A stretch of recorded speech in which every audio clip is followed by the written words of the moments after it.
All right, so let's talk about one of the biggest questions in business. How do you actually build a winning strategy? I mean, do you lock in a super detailed long-term plan and just stick to it no matter what? Or do you stay nimble, constantly adapting to a world that seems to change every single day? That tension right there is the strategic paradox. I mean, think about it. You've seen this happen, right? Two companies start out in the exact same industry, but one just takes off like a rocket, while the other one, well, it just fizzles out. And it's not just about luck. The real answer, more often than not, is buried in their strategy, how their leaders decided to steer the ship.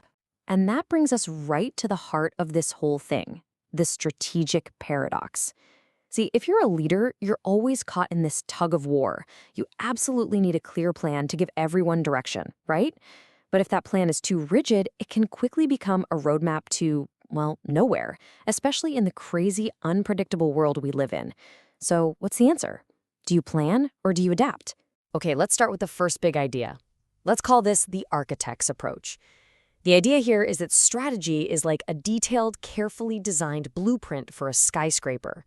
Everything is planned out down to the last nut and bolt before you even break ground.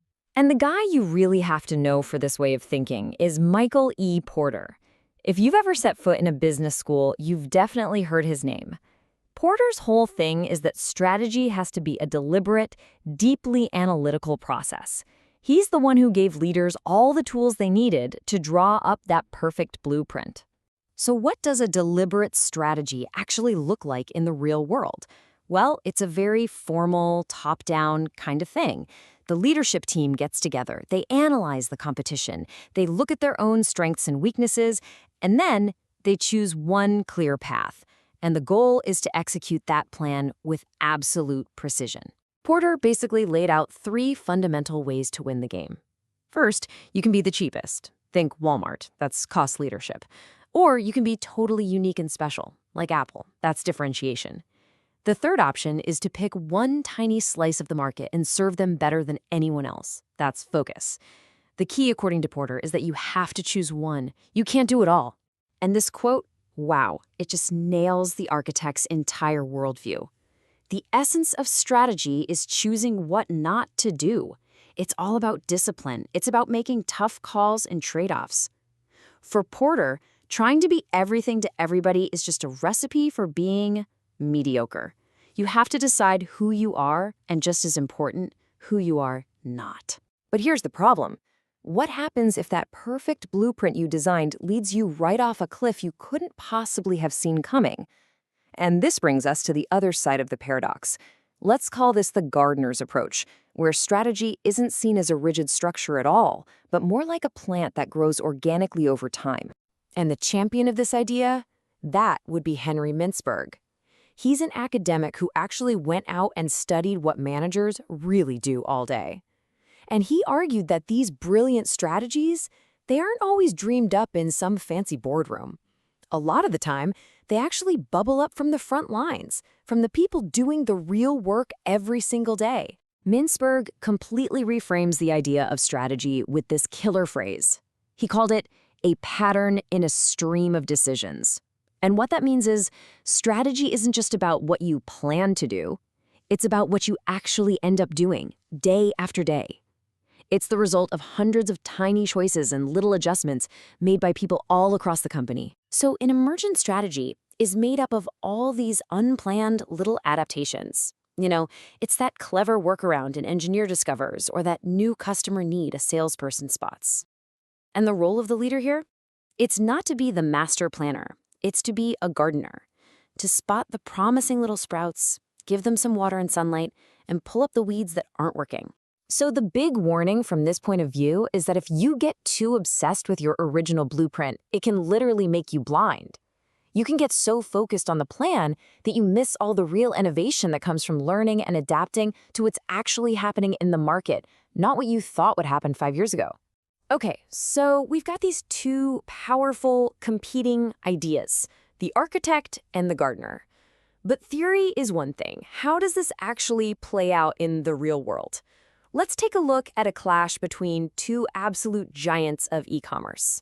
So on one side, you have Shopify, A perfect example of a gardener. They didn't start with some grand vision to power all of e-commerce. Nope.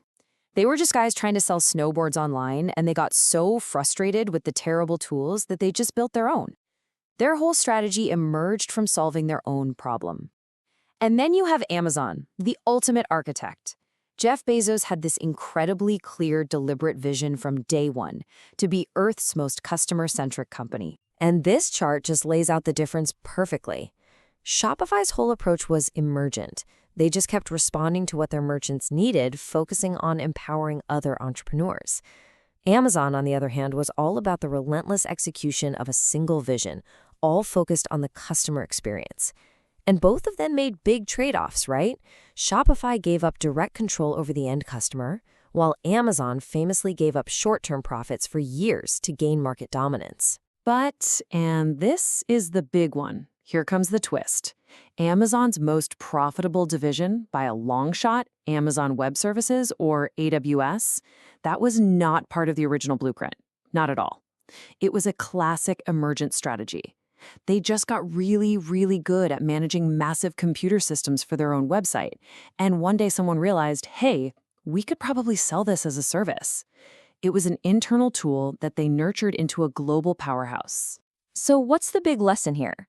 It's that even the ultimate architect needs to know how to be a good gardener sometimes. The most successful, most resilient companies today, they aren't just one or the other. They've figured out how to do both. They have a plan, but they also know how to adapt. And that brings us to the most important takeaway. That old debate of plan or adapt, it's over. The new playbook for strategy is all about both and.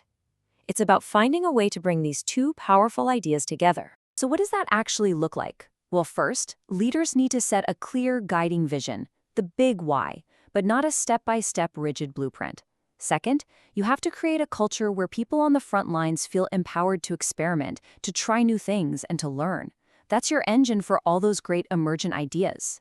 And finally, the leader's main job becomes developing foresight, spotting the patterns, seeing which of those little sprouts has the most potential, and then deciding which ones to pour resources into.